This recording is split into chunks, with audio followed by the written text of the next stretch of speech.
This episode of Capes and Lunatics is brought to you by Tweaked Audio. Get awesome headphones, go to tweakedaudio.com and use the coupon code Southgate to get 30% off, free shipping, and a lifetime warranty. Or you can get there through the link on our website, southgatemediagroup.com. This is Perich, and you're listening to the Capes and Lunatics podcast. This is Comics Illustrator Ron Friends, and you're listening to the Capes and Lunatics podcast. There's a thin line between heroism and madness. Here the line fades to nothing at all. This is a world of capes and lunatics. And nothing is off limits.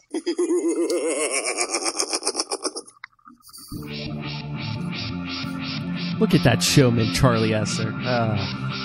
Hey, people are tuning in on YouTube. You gotta give them something to film. Shake that moneymaker.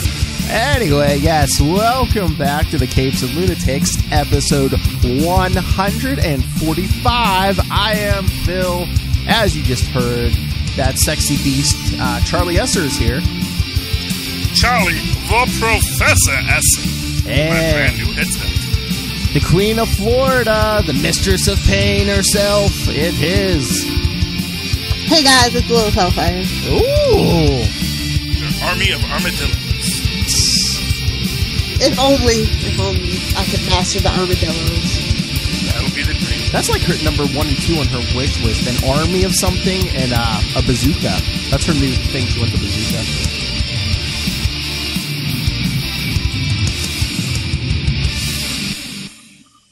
You would think the army would come with bazookas.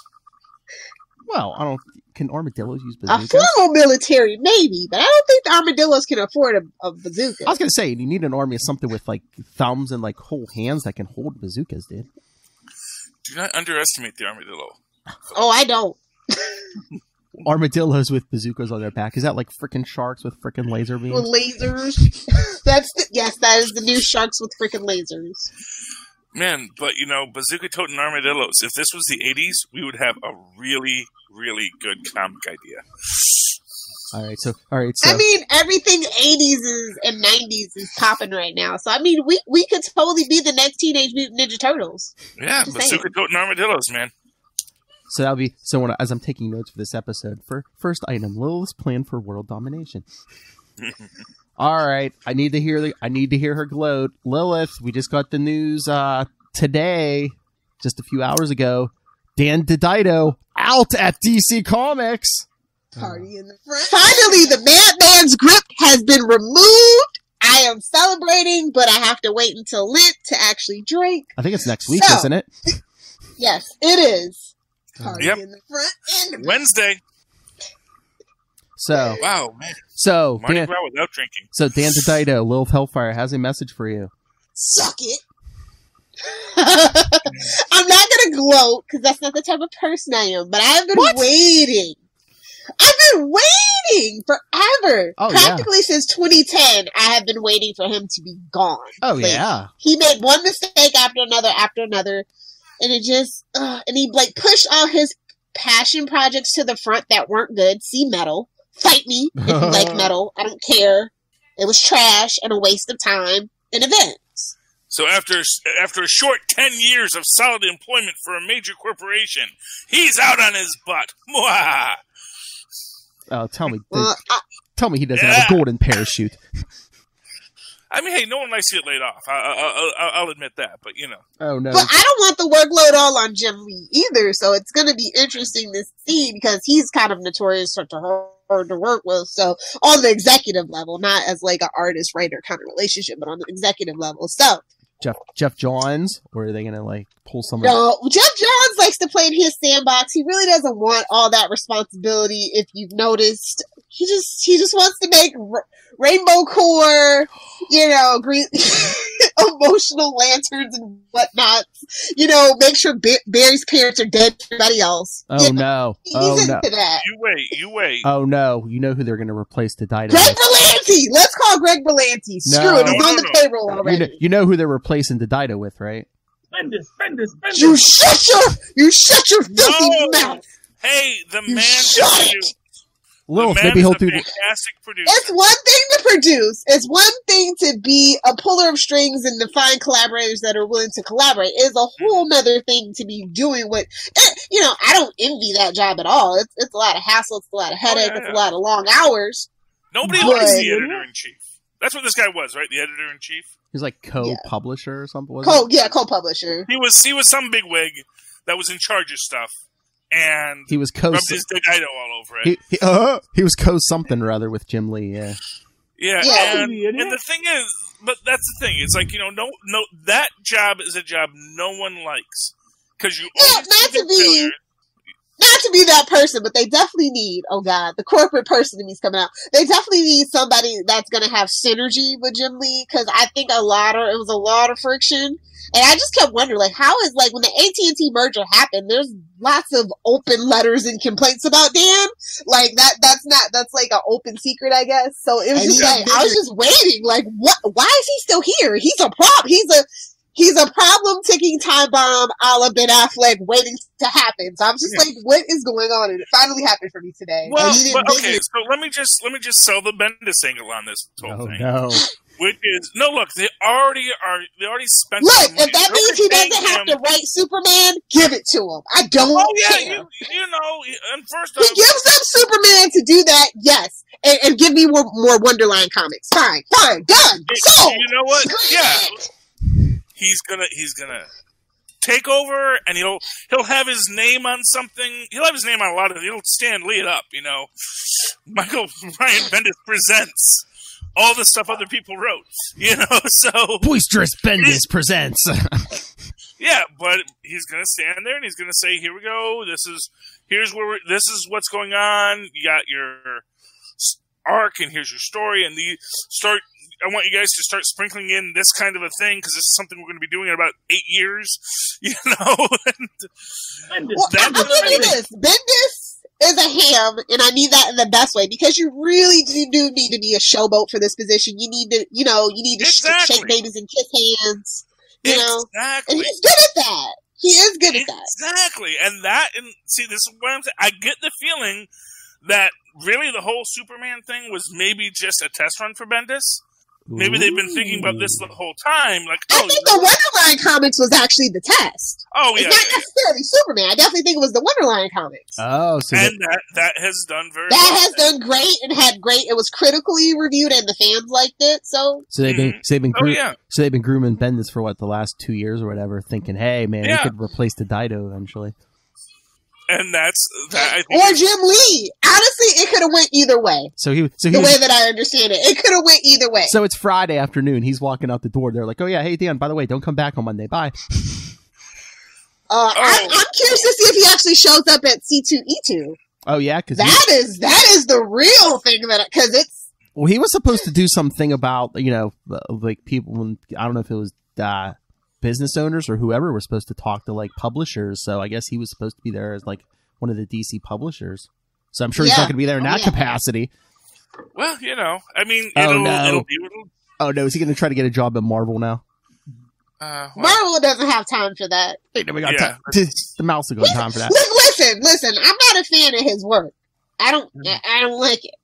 So Marvel doesn't need that. Marvel's been doing good. They've been, finding their stride finally with their female characters and their underused characters. They don't need that old-fashioned man's idea of bogging them down. I need it bigger. He's everywhere.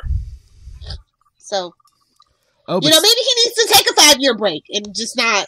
Maybe do it that lower. Just disappear from the spotlight. Or, maybe we'll forget about passion. Here's the thing. I'm sure he made his bank. I'm sure the guy is not hurt, unless he's got a Fabergé egg problem. Poor bleeding gums. I feel personally attacked right now. What, you have a Fabergé egg, Queen of Florida. Yeah, no, but that was, for those who don't recall, that was Bleeding Gum Murphy's $5,000 a day habit. Yes. Fabergé eggs. And, unless the guy's got a Fabergé egg habit, he probably has, enough that he could say, well, you know what? I think I would really like to make a little indie comic, make a story where I'm building my own universe now. Just stay out of IDW. Image, you have them. IDW, stay away from IDW. Speaking of Image, there's some good work. Oh. Exactly. Yeah, you know. Really, there's a lot of places that have good work now. So there's, and you know what? But sometimes just being able to make your own story opens your own doors for you. Really, oh wow, is that Jaleel White? Oh, cool. Yeah, that's Jaleel White, I think. Okay. On Fresh Off the Boat, I think that's him. Oh, I thought Urkel just walked into his apartment. No. I was like, wow. Is there something you want to tell us, Shari? That is a good new job he got. Wow. Yeah, not at home, but no. I would love to work with Jaleel White. Mark my words, he's cool. Honestly, I feel like him and Aaron McGruder were trying to work on something, but you know, Aaron McGruder being McGruder. So, I heard he wants to do like comics and stuff, so maybe he'll join our Armadillo toting bazookas. Who knows? There we go. Oh, but hey, just real quick, speaking of our friend Bendis, I put up the latest episode of Spider-Cast. I put a post up on Instagram about Spider-Man 2, and it was liked by Mr. Brian M. Bendis himself. Blue check mark and everything. Oh, crap! Nobody tell him what we've said! I know. Everybody tell Jones, do not spill the beans. I was going to say, that was a Lilith Hellfire episode. You know he didn't listen to that. Yeah, you know. Hopefully, well, it was Miles, so it was glowing, to be honest. I know. Any other episode, it would have been like, Bendis. It can go any way. Maybe he's going to go to David F. Walker, and say, "How are these guys?" And they're going to be like, "They're okay." That's right. They're okay. That's true. We do have an in. That's true.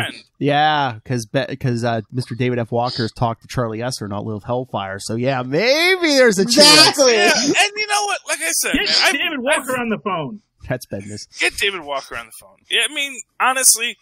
Hey, we would love it if the man would stop by. Oh, Bendis, well, we have a respect. I actually really haven't read a lot of things I dislike. That whole line, that was mostly just because of Gwenpool being a very mad fangirl about Kitty Pryde being in everything.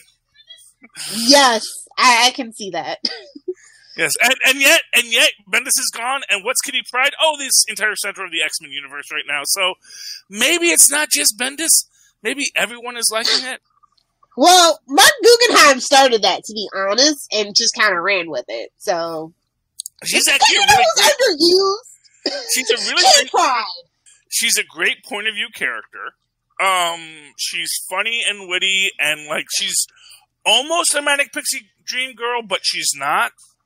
And she has a what's the word I want? Offensive, or a power that seems non-offensive. Kind of like Invisible Woman, but it's actually it's actually technically super offensive, where she could kill you with a thought if she wanted to. She just really pulls herself back. So, that's what's cool about her. But they also have flanderized the hell out of that character, so it's just like, ugh.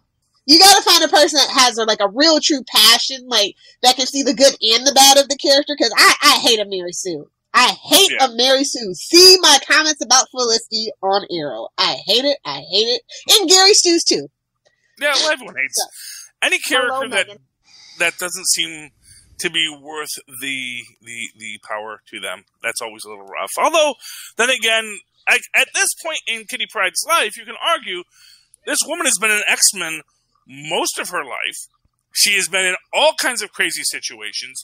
She's picked up a lot, Plus, had a formal education at Xavier School for Gifted Youngsters. How formal is that Let's be honest, though. That's not the best education. I mean, they're getting interrupted by signals every 2 minutes. Hey, I don't see anybody going to Harvard, is all that I'm saying. Okay, next course, not get stepped on by the giant robots. They have professors that can literally read the knowledge in PhDs' brains and then physically transfer it to your brain. But do they do that? I don't think so. Hey, maybe not. Because Xavier wants to be the smartest person in the room because he's evil. Hey, they all seem evil now. But yeah, hey, it's Tuesday. What class is it? Oh, don't get stepped on the giant robot class. Yeah.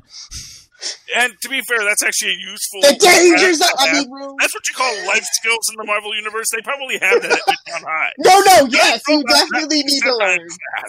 Oh, yeah. Oh, that reminds me of the first draft of the Powerless script I read. How to avoid falling debris from a superhero fight or something like that for claims. What are you doing mentioning that in front of him? It's okay. Are you drunk, Lilith? Look, listen, I actually liked the first draft and the first episode that they originally shot for Powerless. I just didn't like the reworks. Yeah. Not everything works. You know? Not everyone... They tried their hardest. They really did, but... Hey, Lilith, which came out first? Andromeda or Firefly? Ooh. I want to say Andromeda, because that was the late 90s. I know Firefly was like 2000, 2001-ish. Yeah, I think so. Because I was binging Andromeda, because it's on Tubi right now. Man, that thing went for 5 seasons, 20 episodes a season. Kevin Sorbo was a beast, man. Yeah. Goes from Hercules to Andromeda. I know, man. No wonder the guy just doesn't need to work anymore. But it was just... Oh, and if you ever see him at a con, it very rarely happens now. Jump on it, because you won't see it. It's like every 5 years. I'm like, you know what? I feel like going out in public. Why not make some money? I bet you he is a nice guy. All political stuff aside, I bet you he's a very nice guy when you actually sit down and pay him to sign. Just like Dean Cain. I know a lot of people don't like his politics, but he's a great guy. Oh, yeah. Like I said, me and Tyler got to talk to him. Yeah, he seemed really nice. Yeah, politics got really weird the last 3 years. 10 years. Well, you know, that last 3. I mean, I think, I think it came to a head, and now it's like a lot worse. It's reality TV now, yeah. Yeah, and it will be nice to go back. It'll be nice to go back to a time when people could be not civilized, but at least more rational and not feel so blood sporty. I know, sweet summer child. But, yeah. Yeah, you need that. That's your drop there, Phil. Is little thing. Sweet summer child. Yes. That's right. That's right. I definitely need to start drinking again. Yeah. Wine-colored glasses, if you know what I'm saying. Oh. Yeah. Feel free to give that drop tomorrow now. Although I must say, for the first time since I think I started collecting drops, Lilith Hellfire's in the lead over Charlie Esser with drops. Oh, you have to fix this, Charles. Only by like... Do my best, man. I try to give at least 2 or 3 every episode. Come on, Full Stream Ahead has to be brimming with drops. Every single please, I got plenty of Charlie saying, "Yes, Tristan. Yes, Tristan." Yeah. You know, I am very encouraging of my children. Oh, no, I have no problem. It's just funny because he... Maz is too. He's like, yes, bring Tristan in. He's got a very good perspective. I love it. It's like Daddy Charlie talking to his kids. Mark my words, we're going to get big Deadpool news in the next couple of weeks. Ooh. Why do you say? Because Tristan has come across a cache of Deadpool Easter eggs throughout Fortnite. Oh, okay, yeah, that makes sense. Yeah, because he just like, oh yeah, Dad, I just got myself a Deadpool skin. But before that, you said you got yourself a Deadpool skin. That's what Typhoid Mary said. Hey, oh, you found the skin. You don't have the skin yet. But he will soon. He will soon have the skin. But he found Deadpool's secret hideout, and he's like finding all the Deadpool Easter eggs throughout Fortnite land. So I get the feeling there's some viral marketing going on. The mouse. Hey, can I pitch something really quick that you guys should be watching? You should be watching that Lego Challenge show. If you like Legos, oh my gosh, that is such a good show.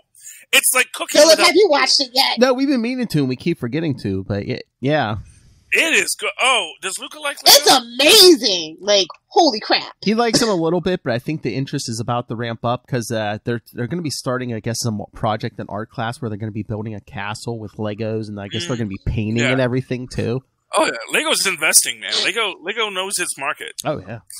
Waiting for Disney to buy Lego. So I guess this week they were watching. They don't own Lego? No. I've been to both Legolands, and it's very Disney-esque, to be honest. Oh, Lego's its own kingdom. You copy the best, you know. But no, Lego is a wholly owned entity. They're it's a Denmarkian entity. They're like, we don't need Disney. Yeah, oh yeah, Denmark will not give in. Oh yeah, no, that's like Hamlet's last stand. Quite frankly, the whole country's made out. The whole country's made out of Legos. That is a movie. You do Hamlet, but it's for a toy company. Oh wait, no, that was toys. No, that wasn't toys. But seems like it should have been toys, but not that toys. The original toys, not the ones with not Pixar's toys. Robin Williams toys.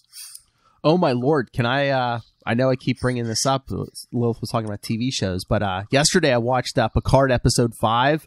Oh my god! 7 of 9 showed up. Yay! And she still got the eyebrow. I like that. Yes. They didn't do the 7th episode for 7 of 9. Oh, and have 9 episodes. Like, come on, what are we even doing? But well, Jonathan Frakes directed last episode and this episode. But I mean, I guess there's people hunting down like former Borg people to like cut them up and like I guess take eat them. That doesn't seem very nice. We'll get the Borg parts inside them and I guess this is not a nice universe we've jumped into. Yeah, no, it's not, man. Pirates, bro, space pirates. Mirror this universe all of a sudden. Wait, were humans secretly evil the whole time? Duh.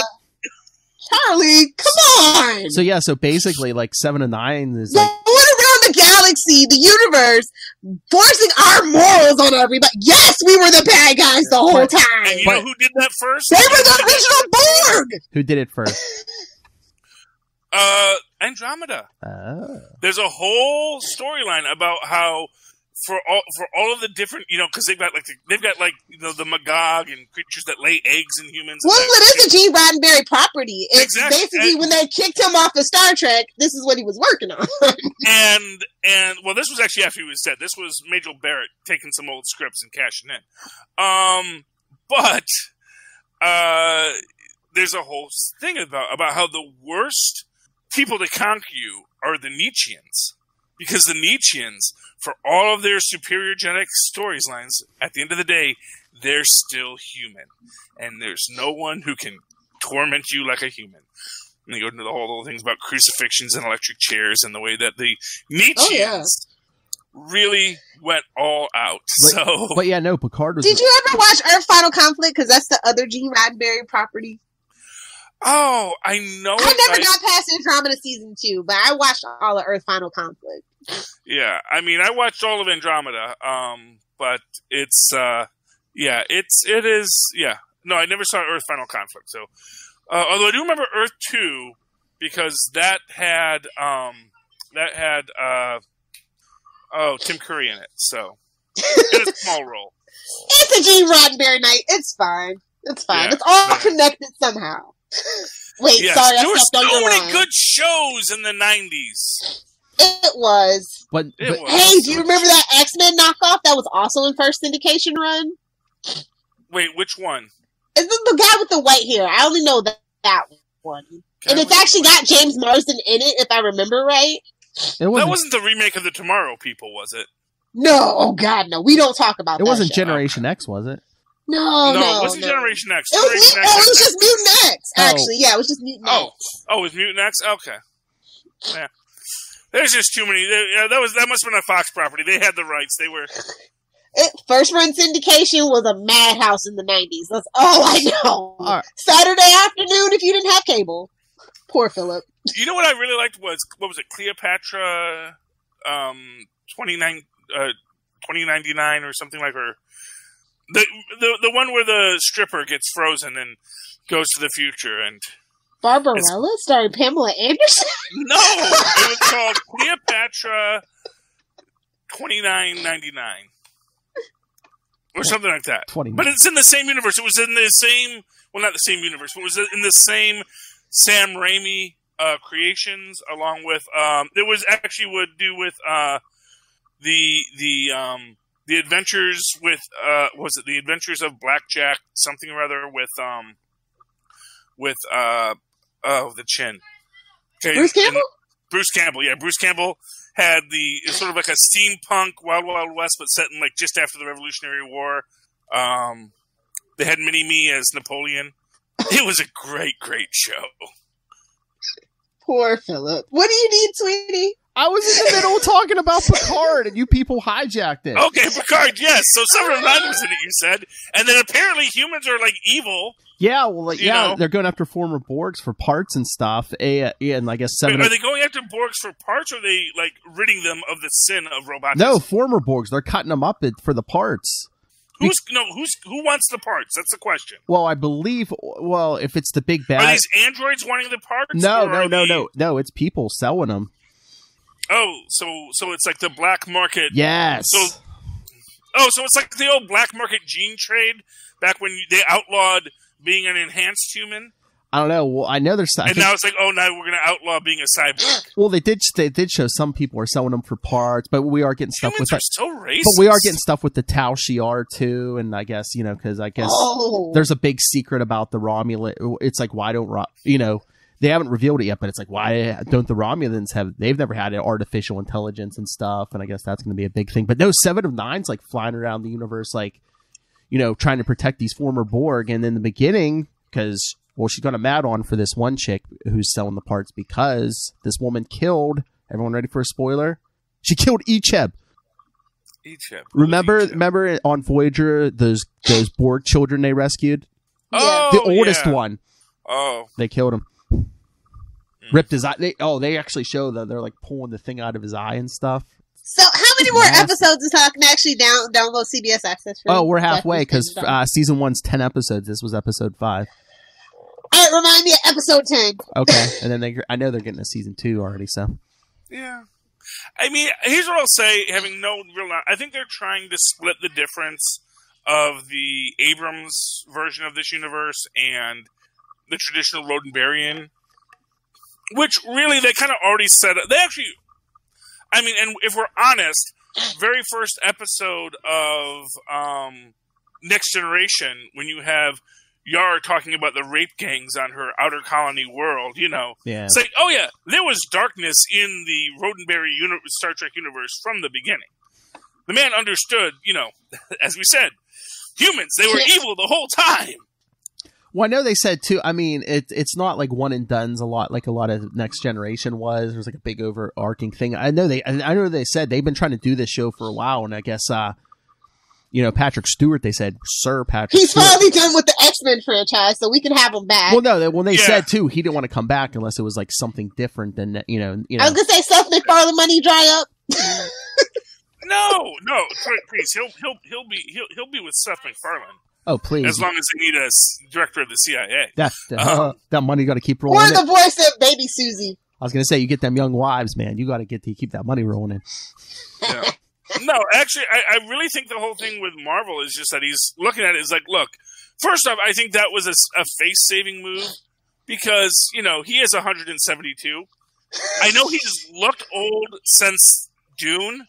And so people don't realize that he used to be young and now he's old, and everyone just thinks, no, he's just always been old. No, actually, he used to be young. He just went bald. Are you sure he's not Benjamin Button? Is this who the movie Benjamin Button was based on? I mean, he's not doing he's not getting any younger. He's not getting any big fights on Picard, but I mean, he looks good because I just saw an interview with him on Colbert. I think he said he's 78. Yeah. So he's probably like, Picard is what I want to do. Forget the X-Men stuff. Picard is what I want to do right now. Yeah, well, and he probably gets to jump and fight and spring a lot. So he gets to be green screened in, probably. Yes. I mean, he has a crew. But that was his original complaint, that Picard did not, spring enough. Doesn't fight and he doesn't sprung enough, so... Who do you think you are, Captain Kirk? Get out of here with that! Well, that's what he thought he was signing on for. That's right, He was told he was the captain of a starship. Thank you very much. That's right, Patrick Stewart. You be that Kirk. You put on that girdle and you fight. Hey, Picard don't need no girdle. That's right. He really doesn't. Very svelte. Very svelte. He got good genes, and he probably goes to the gym on a regular basis. Yeah, I know. They made him the captain, but Jonathan Frakes got all that. Riker got all that fighting and loving. Oh, the Kirk Poontang. Yeah. Wait, are we allowed to say Poontang? I'm sorry. Poontang is a medical term. Yes, I believe so. But yeah, it's just Jonathan Frakes. They split the difference. He was Captain America. What? Jonathan Frakes was Captain America. He it was like his first acting job. He was a Captain America when you would like pay to have Captain America go to like a mall opening or something. Oh, he would go put on the blue spandex. Does he still do that? Because I got a good $600. I pay a good $600 to see that. Mean, I think now he charged way more than. It's like when you wanted Adam West to get back in the bat suit, that costs extra. Oh, now. he's doing a lot of directing now, and he's even doing voiceover work. Charlie, you know what he's doing on Disney? I mean, it's not on right now, but on Guardians of the Galaxy cartoon. Oh yeah, he's all over that. He's Star-Lord's dad. Yeah, he's Ego? No, it's not Ego. They do. Oh, they go with the original Spartax origin. Yeah, he's like the king of Spartax. Yeah. Okay, well no. Actually, I thought I had seen that. Yeah. I haven't been watching the Guardians of the Galaxy. I mean, it hasn't been on lately, but when it was on, he's Star-Lord's dad. Yeah. Honestly, I gotta say the new Star-Lord, I think is best in small doses. Like the Chris Pratt Star-Lord is best movie to movie. And if you're going to take that Star-Lord and try to make him into a series character, I mean, we already have a Hawkeye. Marvel doesn't need... Well, do we have Hawkeye anymore? Because that whole Jeremy Renner thing, do we? Well, Jeremy... first off, it's not Chris Pratt. He means it's the character in character general. type. Yes, we are getting more Hawkeye, and Jeremy Renner is going to be taking over as the Captain America old superhero who's going to tell all the youngins about what they're going to be. Well, I was going to say maybe season 1 of that Hawkeye series, Lilith. Maybe we're going to slowly phase Jeremy Renner out. Oh no, he's going to stick around, man. That man needs a paycheck. We'll see. Who says he has a choice for legal fees? Oh, yeah, well, for everything. You know? Hey, you know what? I don't judge anybody's lifestyle until you start. No, me neither. But it's really interesting that they've kept him on. So. Well, as I understand, I like Jeremy Renner. It was like, what? No. The thing is, if you're a really affable, from what I've heard, if you're a really affable guy in Hollywood, people like you can get away with murder unless you're Phil Spector. No. But it's like John Ratzenberger. You know, he's in every Pixar film because he just really went. He was so affable to all the Pixar people. They say, "Oh, let's keep John Ratzenberger around." Then now we have to put him in every film. He is like Pixar Stan Lee. So, Jeremy Renner will be the MCU's next Stan Lee, except he's actually going to have a character of Hawkeye. It's just always going to be Hawkeye showing up saying, well, he's the Falstaff of the MCU. That's what they're going to try and position him to be. You know, where he's just the guy in the background saying, you kids, let me tell you, when I fought Ultron, you see. I love how Charlie Esser plays 6 Degrees of Marvel. Everything always circles back to Marvel. It's all connected, Marvel Philip. Wait a minute. That's not the show! Get out of here, Charlie! It's super connected! You forgot the music. Oh, sorry. To be fair, you guys brought up X-Men, so.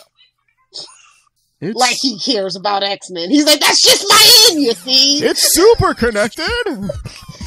It's super connected. Hey, do we want to talk about those Batman behind-the-scenes photos that leaked today? Sure. Do we have to? So I don't. So that's not the final suit, is it?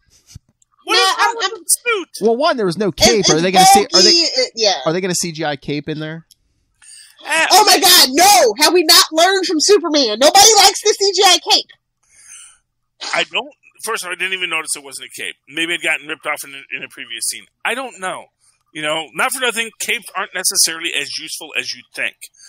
No, they get it the way. I totally agree with Incredibles. No capes. Yeah, that's why Superman stole Booster Gold's. Says you're not ready for the cape. As far back as Steve Rogers as Nomad tells us, you don't need a cape. It's in the way. Well, he had a cape as Nomad, and he tripped over it, grabbing it and pulling him down. Like, a mutant not used to the cape. Why did I add a cape? Honestly, the whole no capes thing. That has been around for a long time. You only wear a cape in Marvel if you're a villain. Them's the rules. Oh. Well, you can wear a cape if you fly. Flyers are allowed capes for some reason. I was thinking about people who fall. I was thinking about this today. Who has a cape? Like Batman and Superman, of course. But I was like, who else? Oh, has a cape. Moon Knight. Moon Knight. Yeah.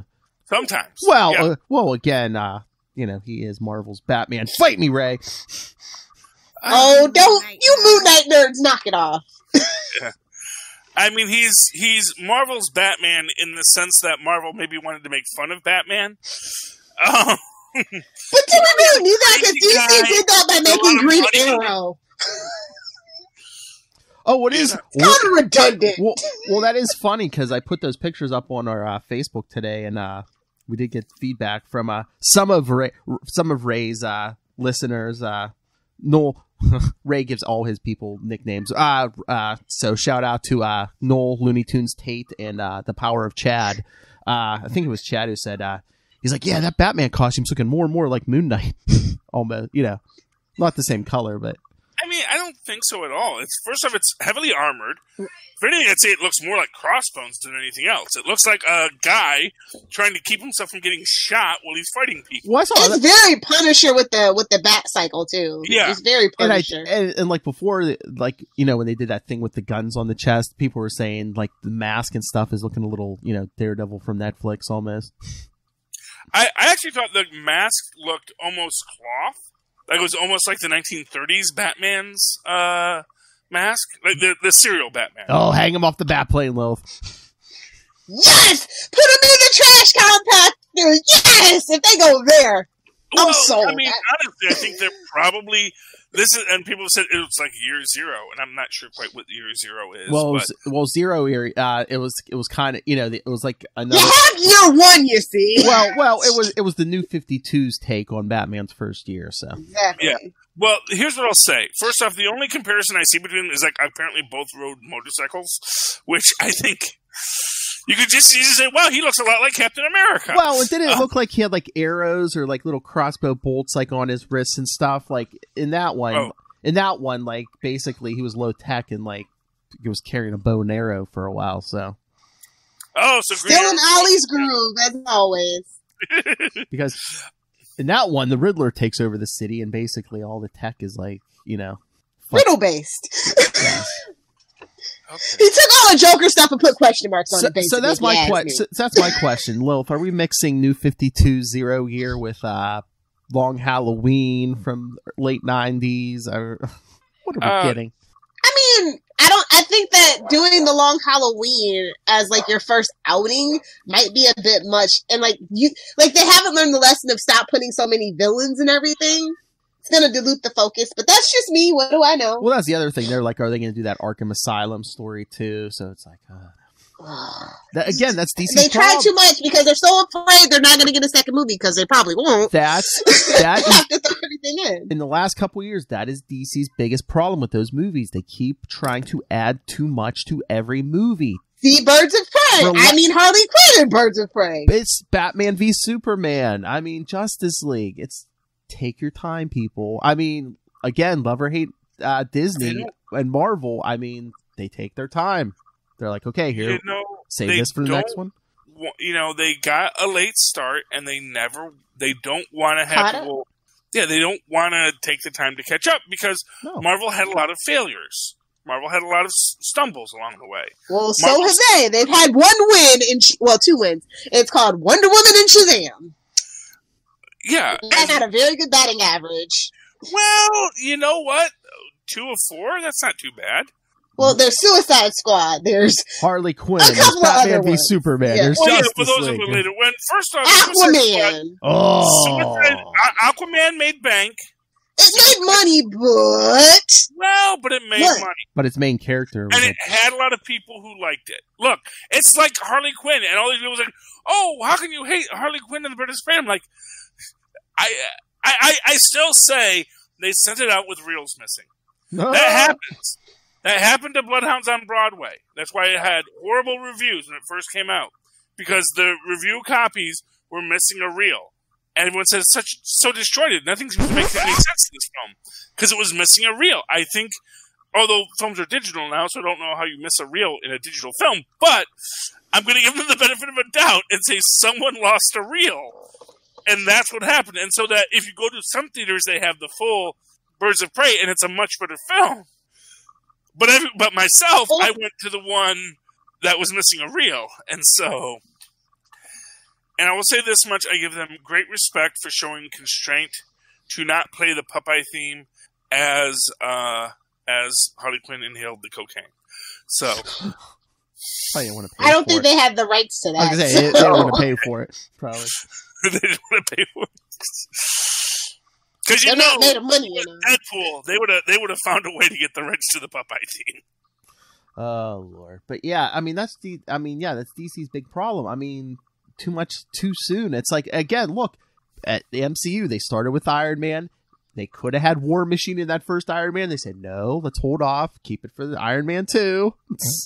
Yeah. They even have him like... Well, that and Terrence Howard was being a bit of a pain. Well, there's certain, there's certain things about why they don't do certain things. They had that second suit sitting there, and he even says, "Oh, next time."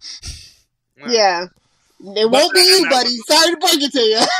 But, and that's the difference. If you're planning something long term, and they're not.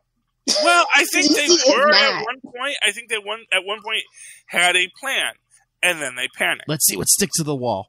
Wonder Woman, that's all you got. Throw it against the wall. Let's see what sticks. It's the Schlieffen plan problem, where you have a plan where you're going to fight. You're going to fight in Paris first, and then once you conquer Paris, then you can fight Russia. And invariably, Russia starts attacking before you're ready, and then you split your front. But that's just to hold off Russia, which is fine. In the sense you want to not lose your back half to Russia. But really, if you just stick with the first plan, you secure your east, and then you fight to get back the west, vice versa. You secure your west, and then you fight to get back your east from Russia, because you can now. But once you commit to fighting a two-front war, you're always going to lose. And that was Germany's problem in World War I. And that's DC's problem now. They're trying to fight a two-front war. Every time something changes, they try to focus on the new thing.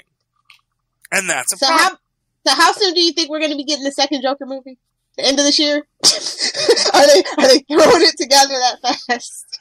I mean, hopefully the people, well, I don't know, Joaquin Phoenix. Phoenix may want that paycheck. Next. Do you think they can get it by next year? That way you'd have the Batman movie and a Joker movie both in 1 year. Are we even assuming that Joaquin's not in the Batman film? Yeah, we're assuming it's not. Oh, please. You don't think they'd be trumpeting that every 2 seconds if that were true? No. Because they want to be like Marvel. So that's going to be our big last after credits reveal. Oh, my sweet summer child. I just want to give you a hug so hard when you try to talk DC and having plans. It's like the actual DC and having plans. Thank you, Charlie. Yes, sir. I think we got a clean drop. Oh, my sweet summer child. Yes. There you go. And Lilith takes the lead again. Oh, she's in the lead. Oh, I know. She's, you got to build your thing. Hey, if you get too far, I'm on like every show on Sidekicks, so it's true. Not. She is. And Charlie Esser's on basically almost every show over here. So. Well, I'm on this show. Gotta find my way to Quasar. Whoever takes Nightwing News wins the day. Oh, can we talk comics now? Yes. It was actually a good week all around for all the companies that I picked up from. Yeah, it was a pretty good week. Phil's Comics Corner. Did anyone read Captain America? Yes. Lilith? Of course not. I don't like Captain America. Oh, don't worry. I'm gonna. Oh, wait till July, Lilith. Anyway. But we can have it. At least it's the Nomad stuff, right? Yeah. No, it's not Nomad. Look, okay, I also got Conan, Fantastic Four, Elvira, and Bitter Root, so Lilith read none of those. Mary Jane? No, I read Bitter Root. Oh, okay. Do you want to talk Bitter Root? Yeah, I mean, it's great as always. Like, I never have a problem with this book, ever. Oh, yeah. So, no, okay. All we know is that David F. Walker took a meeting at Legendary Pictures recently. Ooh. That's all we know. Get David Walker on the phone. I'm not... Well, he couldn't talk about it right now anyway. I'm not going to say that we are going to get a live-action Berg in the near future. Well, it wouldn't be the near future because it's just, you know, like, that's just like if he took a meeting, it's like first baby steps, you know? They might not make an offer he likes, or, you know, he wants to do something that they're like, well, let us think about it. It's going to be like that Spider-Man Disney Marvel thing. Lots of talks, lots of hype, and in the end, hopefully everybody gets at least half of what they want. I'm a firm believer that 2025 is the near future, so that's me. 5 years? Yeah, I mean, I think that's a fair cop, and I don't know. I don't think, like I said, not for nothing, everybody wants a universe to be built for them because they understand the value of a universe. Now, your biggest problem with a universe is that if you don't own that entire universe, you can't really build it the way you'd like to. That's always Sony's problem, is that Sony has a good universe, but they can't really build it the way they'd like to because it's such a small corner of the universe. You know, it's just the Spider-Verse, which they can do more with than they have done, and they're trying to do that now. But it's like it took them this long to even get to that point. But you get something like Bitterroot right now, and if they can negotiate a proper deal, and, you know, we could see a huge expanded Bitterroot universe, which might be very awesome because it creates an entire mythology, which I love about it. You know, this idea of the different families and the different clans and the different groups, and, you know, they all have different names, you know. For these monsters they're fighting, even though they're all fighting the same monsters. Isn't that so relatable? And again, this question, you know, are the demons the bad guys, or was the evil in humanity all along, and the demons just feed off of it? That's right. Of course that's the answer. Humans are terrible. Humans are not. I should know I'm one of them. Yes. Humans, you know, that was the big secret in the first episode of Steven Universe. You were evil the whole time. Cookie Cat was evil the whole time. But the thing I like about it is that the antagonist in Bitterroot is you can really actually sympathize. Like, it's really, really great. I like when you don't just have a black and white. It's so many shades of gray. It's very subtle nuance. And that artwork I love that artwork. Oh, the artwork is fantastic. Yes, Sylvester, who was the guy brought back by the demon, and now he's negotiating with the demon, who we all know is the, like, Lord, Lady, the Andro, how appropriately named, of the demons, you know, and you still don't know if she really is evil in this, because it's like, let's get revenge for the evil you have suffered, you know, and there is some kind of deep mythology being built here, and I think that is why something like Bitterroot gives itself, it's like Star Wars, you know, you build a mythology and a universe and rules to this, and suddenly you can go anywhere in that universe. And what's useful about about getting in on something like Bitterroot at the early stages is there's not a lot of lore, there's not a lot of canon to it, so you can build out from it nicely and really explore all these things. You can do an entire series in China to sell to China, make mad bank, and that's going to be a selling point to Legendary. You know, they don't even have to work hard to work all these characters into it, and that is key to building out a marketable universe in the 21st century. So, very true. But my favorite thing is that it remembers that it's an actual comic book, and all our like world building actually comes from character design. Oh yeah, a novel idea, right, for a comic book. Yeah, I mean, really, everyone does have some fantastic. As you said, the way that everyone is drawn, it is so expressive and so animated. Like for Static Pictures, this is like the most animated comic book I think I'm reading right now, where you can feel the movement even though no one is moving. You know, when you have the four families, and apparently we have, you know, Sikhs, Chinese, and Irish. No Jews, interestingly enough. Not yet, anyway. Not yet, yeah. I want to know what's going on in the Lower East. Well, they got golems to protect them. So it's like, no, we got like 6 golems who takes care of these things. Well, the movement that you're talking about, I Don't think it comes from like the overlay of how the panels are spread across. They like use that backdrop to create like every sense of place, and then there's lots of layering, and the panels are close together. So I think that's what's creating that effect. I totally agree. You get a very good sense of movement, sequential art, if you will. Yeah, I mean, and that's why I think, and that's the other aspect of it. I think like if Legendary buys into this is a very cinematic comic book to adapt, and we've got such a story with Berg. He's infected by the demon, and he is fighting that, and that is, I mean, it's a really interesting and beautiful story, and I enjoy that greatly. So. Hey, it's only on issue 6, Philip, if you want to join us. Oh, issue 6? That's it? I thought it was. Yeah. I thought it was way past. Well, it's the second arc. though. Okay. But you have to go get the other issues, though. You can't just jump in. That's the one thing I will say. Trades. I don't know if the annual was in the trade, but the first 5 are definitely in trades now. Okay. I know I've seen those. Yeah. And get it digitally, man. You can go to Comixology. I think it's honestly, this is one of the books that I actually have to have a floppy of. Ooh. I don't really think it translates very well digitally. So there's one trade out already then?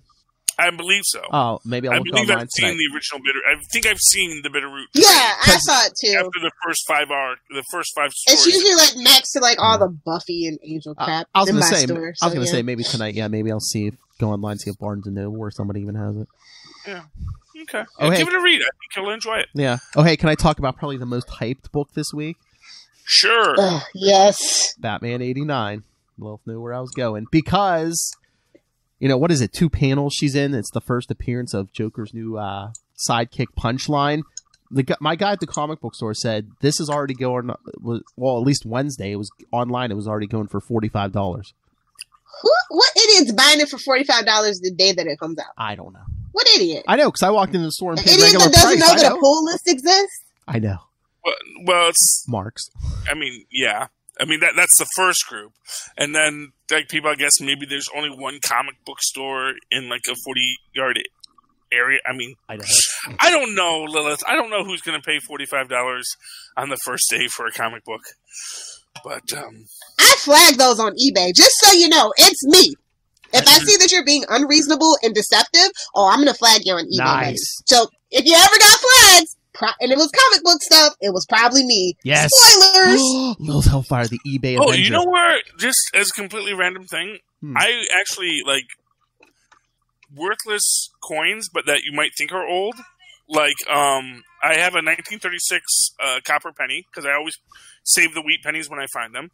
And I just went online and there's $5,000 on Etsy for 1936. I actually looked to a numismatic website and they're like, oh, that's worth between 75 cents and $5. Oh yeah. Yeah. People just throw stuff off, see what they're going to get. But I mean, this is just speculators. It's like, the next Harley Quinn. This is what ruins the comic books, though. Like, we have to stop being so predatory. Like, I don't like it. I know some actual stores that are selling it at a really ridiculous markup too. It's like, make your money, but what I'm going to say is, I don't even think these are speculators. I think these are literally con artists. Well, that's if you pick it up that first day, put it up for $45. What you're doing is do you ever see that episode of Silver Spoons where his grandfather sort of teaches him how to corner a market on baseball cards and to start rumors that, this is the next big thing, and they buy up all the, I want to say it was Carl Yastrzemski, but they just bought up some obscure ball players' cards in the area, then started the rumor that he was going into the Hall of Fame, and then drove up the price of the cards. So. Silver Spoons. The rich being the rich. It was a great series. Hey, it gave us... hey, can we get a revivalist series, Silver Spoons? Because I know Alfonso Ribeiro probably needs a check. Exactly. I mean, hey, Rick Schroeder ain't doing that much right now. By choice, to be honest, though. Yeah, but, I'd like to see him in charge of Stratton... Stratton Toys, Oh, and they deal with the fallout of Toys R Us closing or something, and FAO Shorts closing, and all the toy stores, and how it's an Amazon world now. I would actually like that. Yeah. Hey, call us, Charlie and Lilith. We got you. We got your Silver Spoons revival. Give us a week. We got your spec script. Phil, tweet that. Find somebody to tweet that at. and I have a smart photogenic child I know so they can get a hold of to play Ricky Schroeder's kid. Mark my words. There we go. The trifecta. Oh, but all right. So, besides the speculator stuff, Lilith, you still enjoying this arc? Yeah, actually. Like I said, I'm excited for Punchline. I hope they don't go the way that I think they're gonna go. Like, I feel like Joker does need a new female sidekick. Like, it's been forever. And just with the whole on again, off again thing. And just a couple of pages in this of the Catwoman and Harley teaming up was way better than the Birds of Prey movie. Well, because it's a comic book written for comic book people. I know. Can I just say one thing here? Why does Joker's partner have to be a female? Hey, until him and Bruce get together permanently, they could have brought back. He hasn't come out. It's fine. Whenever he's ready, I'm ready for him. But you could have done a Bob the Goon story. Oh, make him pansexual. Well, no, but you remember Bob the Goon from Batman '89 movie? Yes. Yeah, exactly.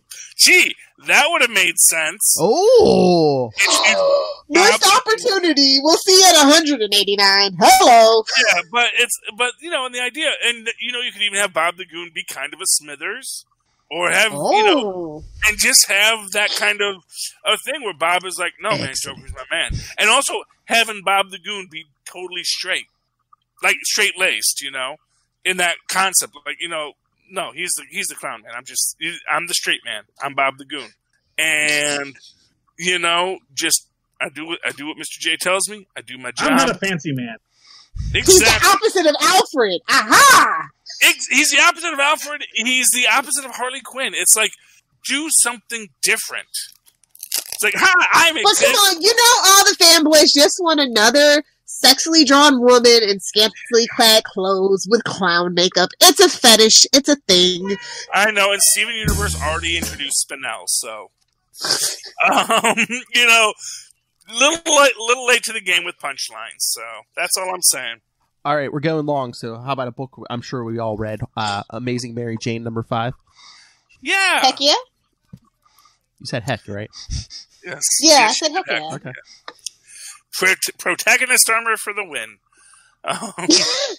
As you do, to be fair. I know. I was like, wait a minute. Did she just like dump the rhino on his butt? What? To be fair, she makes a whole statement about leverage. Yes. And they did that to the Hulk once. Where this little, and actually, first off, in Cap's first thing, he does that to the Hulk. Oh yeah, and even in Hulk 406, yeah, like he throws Professor Hulk. He's like. And to be fair, she is, a longtime partner of Peter's. I'm sure he showed her some moves to protect herself. It's fine. She's been around, yeah. No, I mean, honestly, I think she's had a couple stalkers. I would carry a gun personally, but that's just me. She probably knows jujitsu, so yeah. I mean, it's not unheard of. She has the high ground, as Obi-Wan would say, and she's not trying to win. She's just trying to distract and delay them. Because, as is pointed out at the end, her entire crew is superpowered people. So when they all get there, they quickly dispatch them. I just wondered if they were doing this as like a testing ground to see if are they going to make Mary Jane a superhero or something? Because it's like if she's going to stay with Peter, Spider too, baby. No, they already did that with Jackpot. Where is Mary Jane a superhero in this universe? No, we don't talk about Brand New Day. And not for nothing, Mary Jane has better things to do with her time. I know! That's my point. I hope they don't ruin it. I really enjoyed this perspective from Mary Jane, because she's away from Peter. She needed that.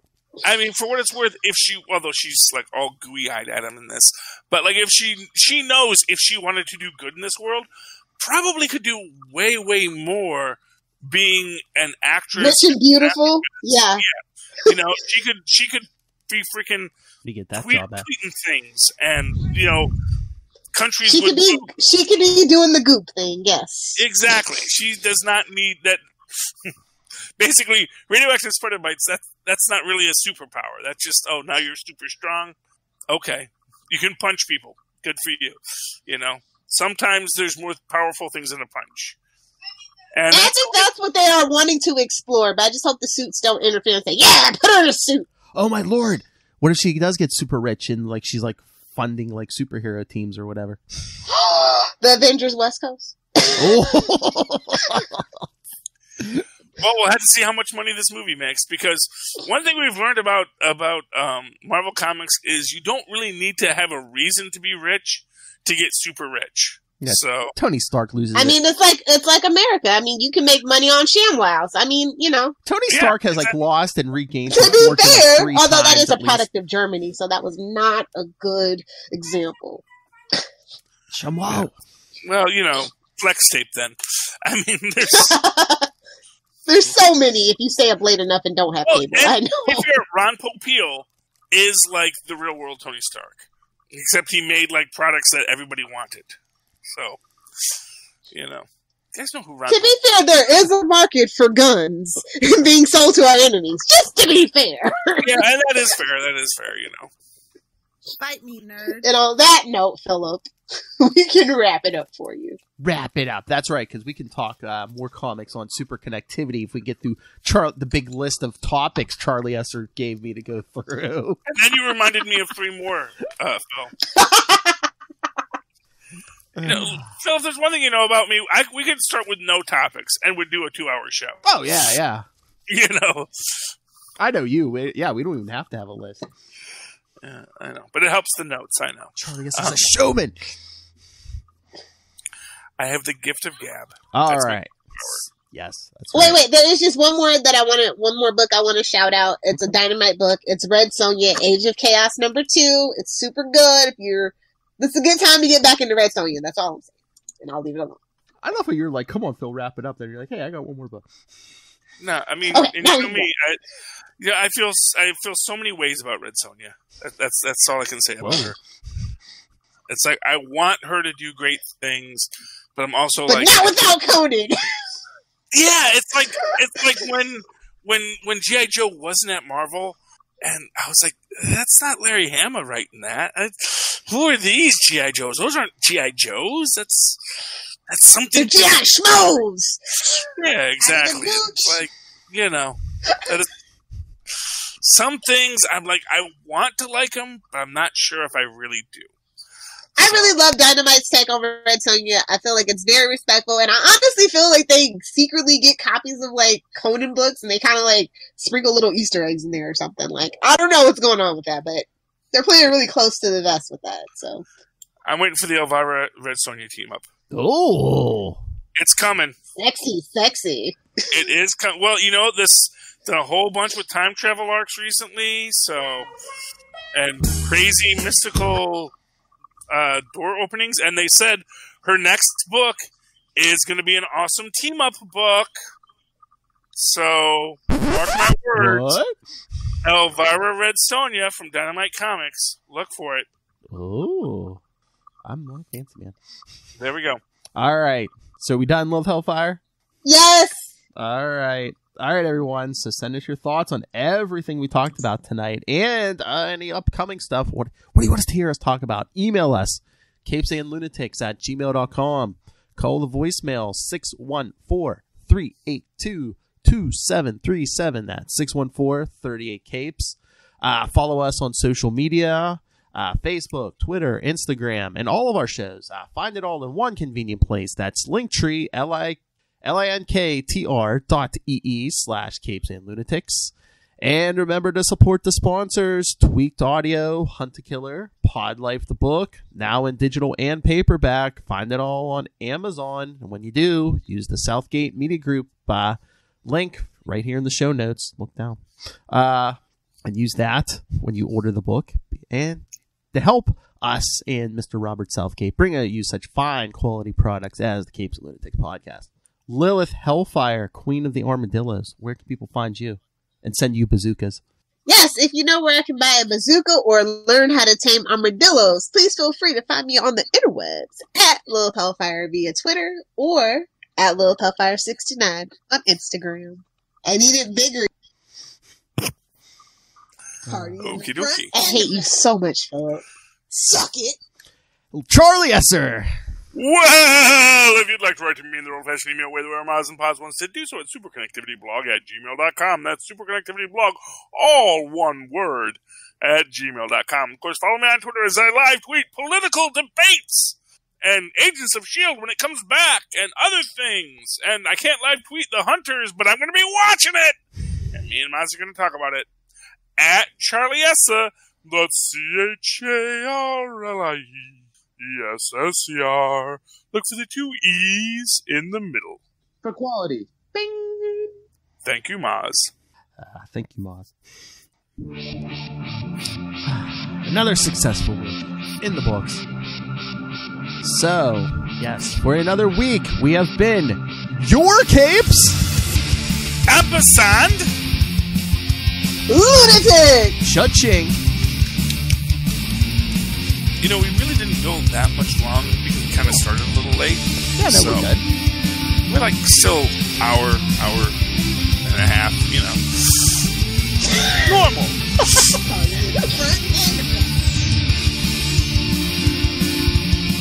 Right.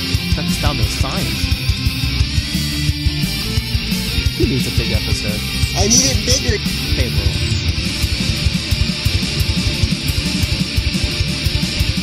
Episode is medical. Only 5 more weeks to episode 150. Send your thoughts. And then only 19 more to go.